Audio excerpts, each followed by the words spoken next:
नमस्कार। आज हम अध्ययन करेंगे कि वाक्य शुद्धिकरण के समय आपको दुविधा उत्पन्न हो सकती है कि इसमें से कौन से अनावश्यक शब्द हैं या कौन से आवश्यक शब्द हैं। यदि हमें इन तथ्यों की जानकारी नहीं रहेगी तो हम शुद्ध वाक्य की रचना नहीं कर पाएंगे और हम सहजतापूर्वक मिलने वाले अंक से वंचित रह जाएंगे। यह वाक्य है, वह बहुत लंबी सी छड़ी है। तो यहां पर देखिए कि ये लंबी सी अर्थात छड़ी यहां पर विशेषण है और उसका विशेषण है लंबी सी।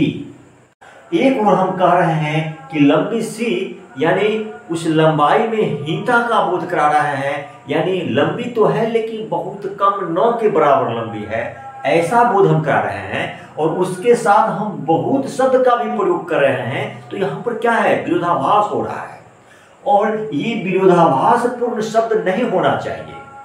अन्य वाक्य देखिए, यह काफी बड़ा सा कमरा है।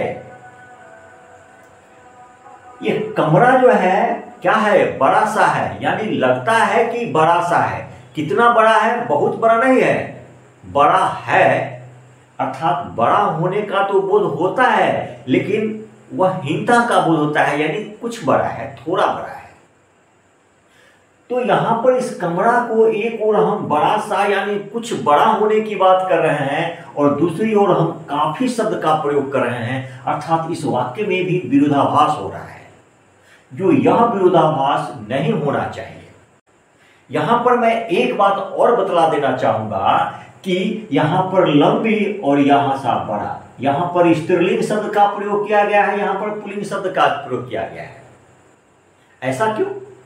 ऐसा इसीलिए कि वह बहुत लंबी छड़ी है। कौन लंबी है? तो छड़ी।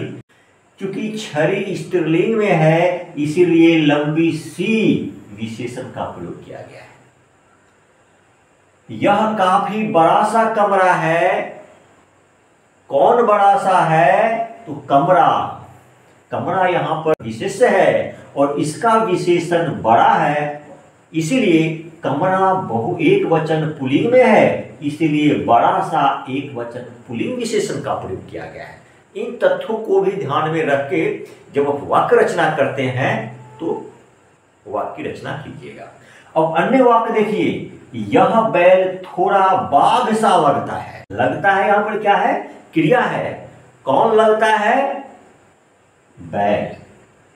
वह बैल, वह जो है सो सार्वनामिक विशेषण है और बैल जो है यहां पर कर्ता है। बैल थोड़ा बाघ सा लगता है। ये बाघ सा अर्थात बाघ के समान। बैल बाघ के समान लगता है और उसमें कर दिया क्या, थोड़ा। आप कह रहे हैं कि वह बाघ के समान लगता है और उसमें थोड़ा यानी उसमें हीनता का बोध करा रहे हैं, यह भी एक गलत है। इसीलिए यह थोड़ा जो है यह फिजूल शब्द है, ये अनावश्यक शब्द है। ऐसे वाक्यों में ये थोड़ा या कुछ शब्द का प्रयोग नहीं होना चाहिए।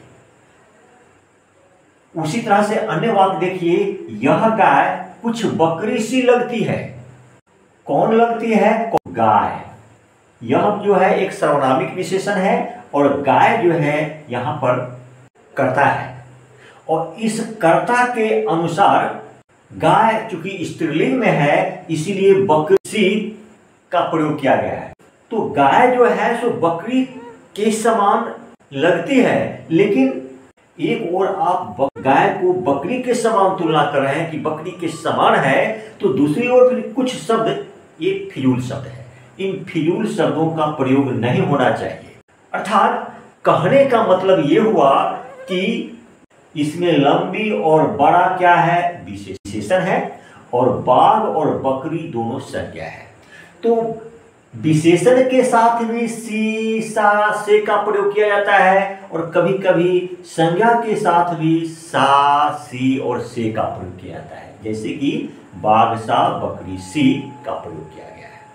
तो जब कभी भी विशेषण या संज्ञा के साथ सा, सी या से का प्रयोग किया जाता है तो उसके साथ अनावश्यक शब्द अर्थात बहुत, अधिक, काफी, थोड़ा, कुछ का प्रयोग नहीं करना चाहिए, क्योंकि इससे विरोधाभास पैदा होता है, एक दूसरे के विरुद्ध विरोधी शब्द है।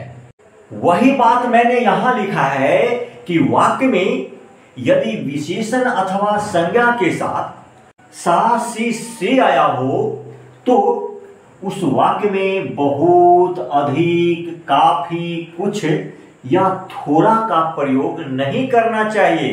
यदि करते हैं तो वह वाक्य गलत हो जाएगा।